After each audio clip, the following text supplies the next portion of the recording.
Steve, this is going to be your third Paralympics. Talk about the experience you've had over the first two, and then your eyes towards Rio. Well, for Beijing was my first Paralympics, and I was just like a kid in a candy store. I wanted to go to every sport. Opening ceremonies was an unbelievable first experience, and I was just trying to take it in. London, I was more geared toward the performance side. I've been there before. I had that first experience, and was fortunate enough to win bronze in London. Going into this one, I feel like I've had the experience. We've played those tough games before, and I'm ready to get the job done. So, being a co-captain, is it gold or bust for this year's team in Rio? You know what? We're just gonna take it one game at a time. Obviously, the overall goal is that gold medal. But there are a lot of good teams in this competition. If we take care of business, we should be put ourselves in a position to be successful. So name the 3-4 countries you guys are most concerned with, or you think pose the best challenge. Australia is the reigning world champions from 2014 World Championships. Great Britain, who we've seen a couple times, is always a tough matchup. And Spain, who's also here training with us, is also a really talented team.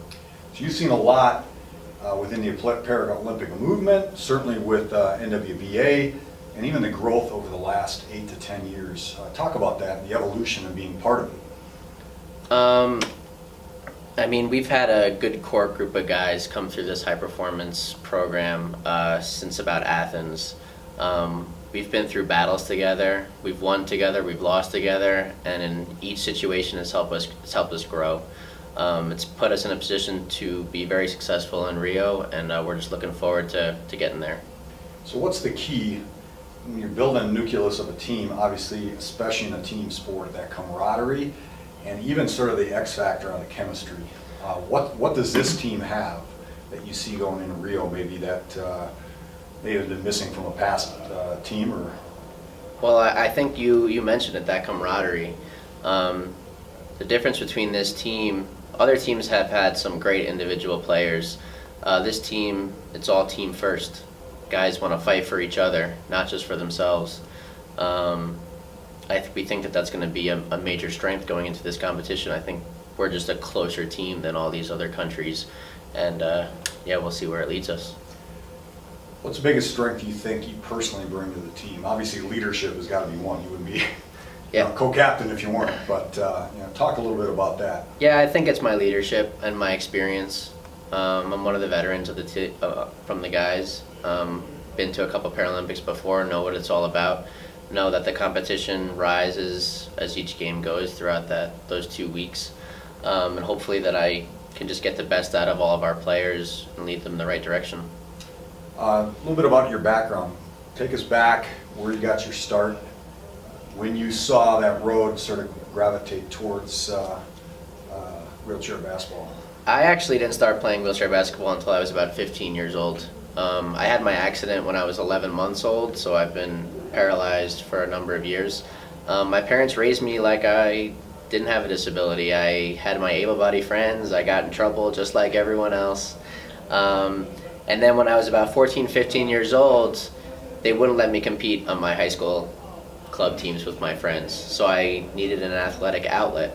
And it just so happened that there was a wheelchair basketball team 10 minutes away from where I grew up. I actually never knew about it, but I went down for my first practice when I was about 15, and I haven't left the gym since.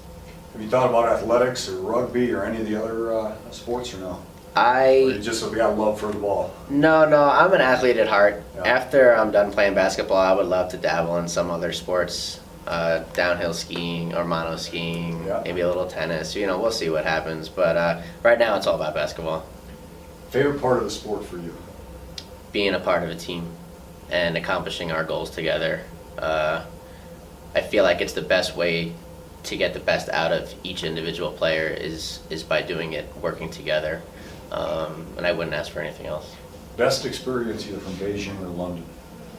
Winning the bronze in London. It was an important step for our program to know that we can make it onto that podium. And we're looking to exceed those expectations going into Rio. Anything funny that happened during the experience of the last, 8, 9 years? Anything funny? I don't know. I mean, there's a lot of small, funny moments that kind of encapsulate the whole experience of what we've gone through together over the last 8 or 9 years. So it's hard to pick out just one. Okay. Favorite NBA player? I'm a Knicks fan, so I have to go with Carmelo Anthony. He's the man. He was here in Denver, man. I don't know. He wasn't kind to the Nuggets. I understand. Hopefully with Rose now, he'll be. Yeah, that's right. Anything else to add? I mean, you've had a lot of experiences internationally, and maybe a couple of. When you travel that much, what are some of the kids you grew up with say?